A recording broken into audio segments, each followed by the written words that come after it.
नमस्कार सर। सच्चाई बंदी सतगुरु रामपाल जी महाराज की जय। सर क्या शुभ नाम है आप जी का? मेरा नाम भक्त रामचरित्र दास। सर कहाँ से आए हैं आप? मैं नेपाल के गाविस चक्कर जिला धनुषा नेपाल का वासी हूँ और अभी काठमांडू में घर बना के रहता हूँ। सर क्या काम करते हैं आप? मैं नेपाल सरकार के सिंचाई विभाग के एग्जीक्यूटिव इंजीनियर के पद से रिटायर हुआ हूँ और वर्तमान में कभी कभी जल व्यवस्थापन विशेषज्ञ के रूप में सलाहकार सेवा प्रदान करता हूँ। सर परम संत सतगुरु रामपाल जी महाराज की शरण में आने से पहले आप कौन सी भक्ति करते थे? देखिए जी, मेरा जन्म एक वैष्णव परिवार में हुआ है, इसलिए शुरू से ही थोड़ा सा धार्मिक रुझान था और किसी खास इष्ट देव न मान के सभी देवी देवताओं को समान मान के मैं साधारण भक्ति करता था और सभी धार्मिक अनुष्ठानों में भाग लेता था। सर जो भक्ति आप करते थे समभाव से सभी देवताओं का सम्मान करते थे और सभी देवी देवताओं की आप पूजा करते थे, भक्ति करते थे, उस भक्ति का आपको क्या लाभ मिलता था? देखिए जी, भक्ति तो खास हिसाब से नहीं करता था, फिर भी आस्था तो थी ही। तीर्थ व्रत भी करता था, लेकिन किसी तरह का लाभ चाहे शारीरिक हो या भौतिक हो कोई मिला जैसा मुझको कभी नहीं लगा। मैं भक्ति के हिसाब से ही कह करके कैलाश मानसरोवर यात्रा भी किया, लेकिन वहाँ ऑक्सीजन की कमी के कारण मैं मरने लगा। मेरे खून मुंह से 2 लीटर खून वोमिट हो गया और मैं कहाँ भक्ति करने गया था और मरने लग गया। वहाँ परमात्मा की कैसी रजा हुई, मैं बच के आ गया और जहाँ पुण्य कमाना था वहाँ अहंकार लेके आया। मैं गया था शांति खोजने, मन में अशांति लेके आया। तो मैं क्या कहूँ, क्या फ़ायदा? कुछ भी फ़ायदा तो नहीं दिखाई दिया हमको। सर परम संत सतगुरु रामपाल जी महाराज की शरण में कैसे आए आप? मैं भारत के और नेपाल के करीब करीब सभी संतों के या तो यहाँ पहुँच गया हूँ या उनकी किताबों का अध्ययन किया। शांति कुंज हरिद्वार में 1 महीने का सत्र किया, 3-4 वर्ष उसमें लगा रहा। रामचंद्र मिशन में 3-4 वर्ष लगा रहा।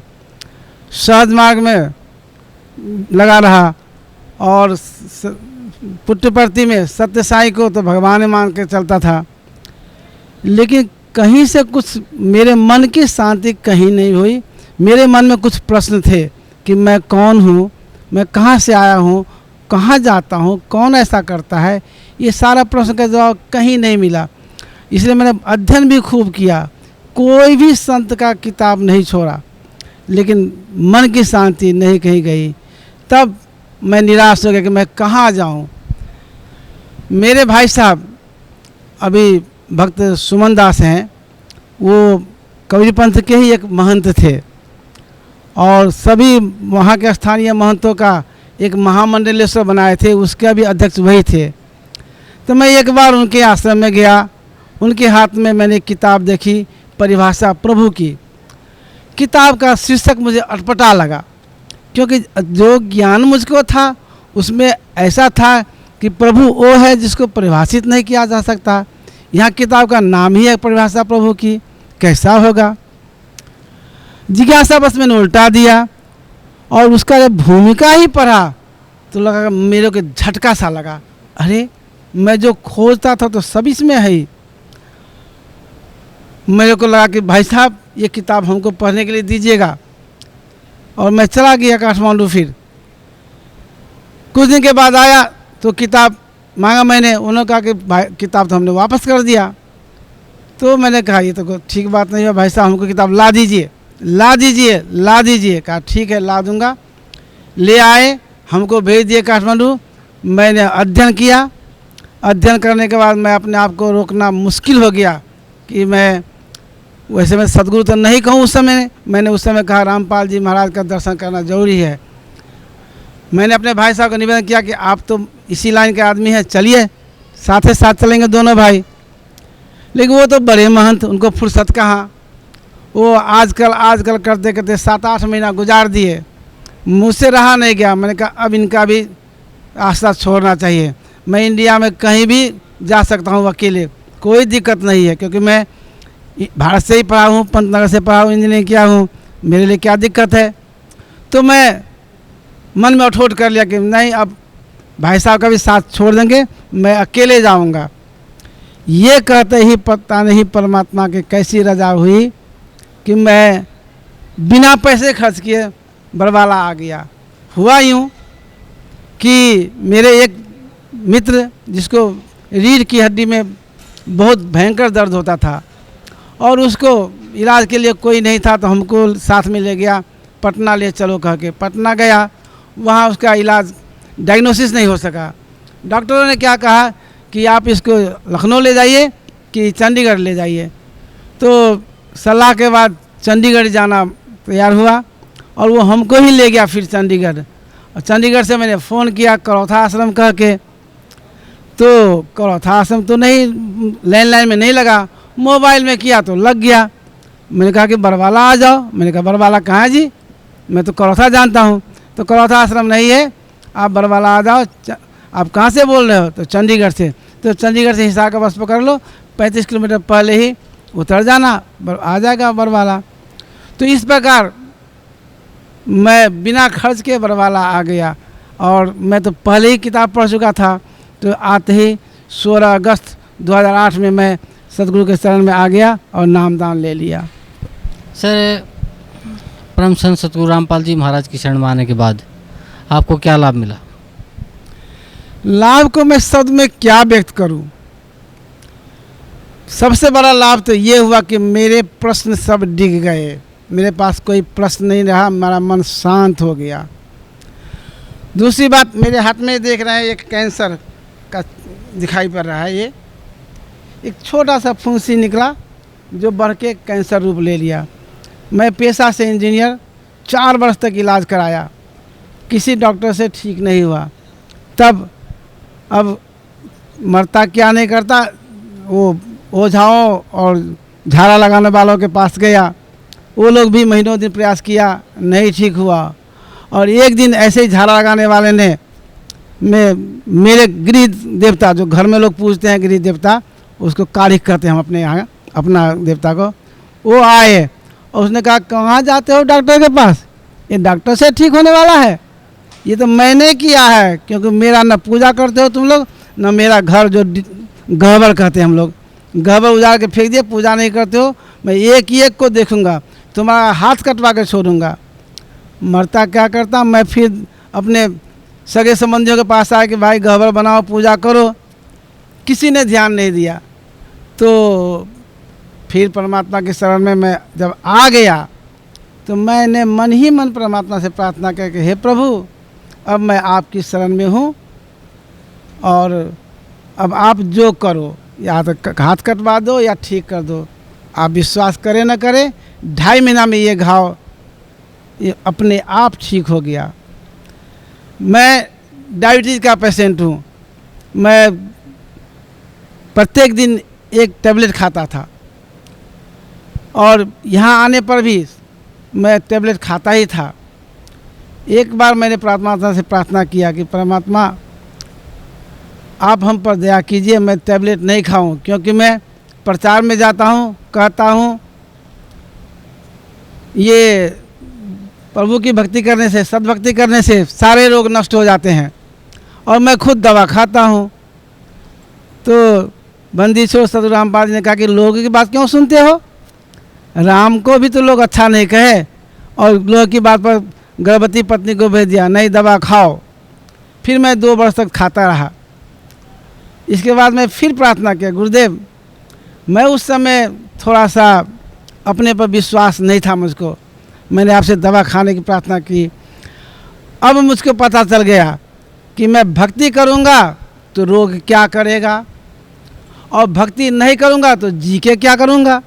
इसलिए प्रभु, मैं अपना वचन आप वापस ले लीजिए, हमको दवा खाना नहीं है, आप हमको आदेश दे दीजिए। अगर अभी छोड़ दूँ तो आपका गुरु आज्ञा का उल्लंघन हो जाएगा, इसलिए कृपया परमात्मा हमको माफ़ करके हमको छोड़ दीजिए। हंसने लगे और आज्ञा मिल गया, मैंने दवा छोड़ दी। तब से मैं कभी कभी मिठाई भी खा लेता हूँ, कोई परहेज़ नहीं है। मेरा लड़का डॉक्टर है, वो मेरा हर एक साल मेरे किडनी का, मेरे हार्ट का और मेरे आँख का वो टेस्ट करवाता है। पहले मैं मोटा मोटा अक्षर नहीं पढ़ पाता था, अब मैं महीन अक्षर पढ़ता हूँ। हार्ट और किडनी में कोई प्रॉब्लम नहीं दिखाता है। डायबिटीज़ है। मेरा लड़का ने गुरुदेव से, सदगुरुदेव से शिकायत किया कि पिताजी दवा नहीं खाते हैं। गुरुदेव ने कहा क्या होगा जी, अरे यहाँ तो 500 बड़ा घूमता रहता है, क्या फर्क पड़ता है। और उस दिन से मैं आनंद से जी रहा हूँ, न दवा खाता हूँ, न रोग भी ठीक नहीं हुआ। परमात्मा क्या चाहते हैं पता नहीं, हमसे क्या दिखवाना चाहते लोगों को, वो तो मैं नहीं जानता। हाँ, एक बात ज़रूर है, मेरे को अब समझ में आया है कि उस बार मैं इतना देर से आया यहाँ पर, शायद पहले आ जाता 1 वर्ष पहले तो मैं सदगुरु को नहीं पाता, क्योंकि मैं करौथा खोजता। और उस समय गुरुदेव जेल में थे, और जब आए बरवाला में 2-3 महीने के अंदर मैं आ गया तो मुझको परमात्मा मिल गया। मैं आनंद से हूँ। मेरे घर में कोई किस्म की समस्या नहीं है, सब आनंद से है। मैंने सदगुरुदेव से प्रार्थना किया कि मेरे लड़के सब डॉक्टर है, चार्टर है, पढ़े लिखे हैं, लेकिन भक्ति नहीं करते आने वाले हैं, आप कृपा कर दीजिए। उन्होंने कहा, हंस के कहा कि जाओ सब आ जाएगा। और एक वचन में सारा परिवार मेरा आ गया। मेरे दामाद हरि गोविंद दास, वो भी एक ऐसी घटना में उन्होंने अपने इंटरव्यू में व्यक्त किया होगा कि उसके रीढ़ की हड्डी टूट गई और गुरुदेव के आशीर्वाद से सब पूरा ठीक हो गया।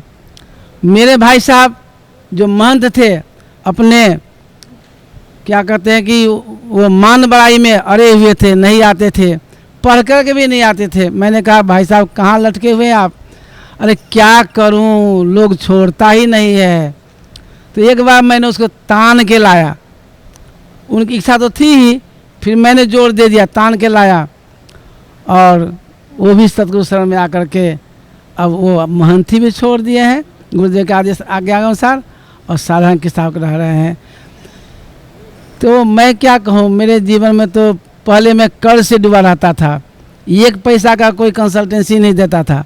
आज कंसल्टेंसी काम के लिए लोग पीछे पड़े हैं। मैं ही कहता हूँ नहीं, मेरे को अब नहीं चाहिए पैसा, अब मैं नहीं करूँगा काम, और मैं आनंद से गुरुदेव के ज्ञान का किताब के प्रचार में लगा हुआ हूँ। सर, परम संत सतगुरु रामपाल जी महाराज से नाम उपदेश लेने के बाद आपको जो कैंसर जैसी लाइलाज बीमारी भी ठीक हुई और हार्ट की, किडनी की कोई प्रॉब्लम नहीं रही, आंखों से भी आपको दिखाई देना शुरू हो गया, तो सर भक्त समाज को आप क्या संदेश देना चाहते हैं? देखिए, भक्त समाज वास्तव में परमात्मा को चाहने वाले हैं, लेकिन वो गलत नकली संतों के चक्कर में पड़ के और गलत साधना करके अपने को दुखी कर रहे हैं। चाहे वह गरीब हो या धनी हो या पढ़ा लिखा हो या पद वाला हो, जो भी हो, सारा गीता के श्लोक अध्याय 16 के श्लोक 23 अनुसार के भक्ति नहीं करने पर वो सारा के सारा दुखी है। और इन दुखी भक्त समाज को मैं ये कहना चाहता हूँ कि पूर्ण ब्रह्म आ चुके हैं, तारनहार आ चुके हैं। कबीर वाणी में है लिखा हुआ कि कबीर 500 जब कल युग बीत जाए, महापुरुष फरमान तब जग तारण को आए। तो तारनहार आ गए हैं। ये मध्य पीढ़ी है कल युग का, इसमें उनको तारनहार ले जाएंगे हम भक्तों को। इसलिए देर नहीं करो, क्योंकि मानव जीवन दुर्लभ है, मिले न बारंबार। जैसे तलवर से पत्ता टूट गिरा, लगे न दूजी बार। ये मानुष चला फिर नहीं मिलेगा। इसलिए अगर इस बार चूके तो फिर अगले कल युग तक तत्वदर्शी संत का तलाश करना पड़ेगा। इसलिए अब भी आए हैं घर में। आप भाग्यशाली हो जो इस समय पैदा हुए हो, भाग्यशाली हो जो तत्वदर्शी संत के नज़दीक में हो। अब फिर भी अज्ञान अंधकार में पड़े हो तो ज्ञान गंगा पढ़ो, और पढ़ के दौड़े दौड़े सर पर पैर रख के आ जाओ, क्योंकि अब लोगों की भीड़ इतनी हो चुकी है कि परमात्मा का दर्शन करना दुर्लभ हो जाएगा। पहले जब मैं शुरू में जुड़ा था तो 5-5 मिनट गुरुदेव के चरणों में सपरिवार रहता था। आज गुरुदेव को देखना मुश्किल हो गया है, प्रवचन में ही आते हैं तो दर्शन कर पाते हैं। एक दिन आएगा जो दर्शन के लिए भी महीनों बैठना पड़ेगा। सो भक्त समाज, आप जल्द से जल्द आओ, गुरुदेव से निःशुल्क नाम दीक्षा प्राप्त करके अपने को जीवन को सार्थक करो। इस संसार रूपी दुख से तो दूर हो गए ही, परम पद की प्राप्ति करो। इसके सिवा दूसरा रास्ता न है न दूसरा होगा। इसलिए देर नहीं करो, जल्द आ जाओ, मेरी यही सबसे विनती है। जी धन्यवाद आपका, बहुत बहुत धन्यवाद। सत साई।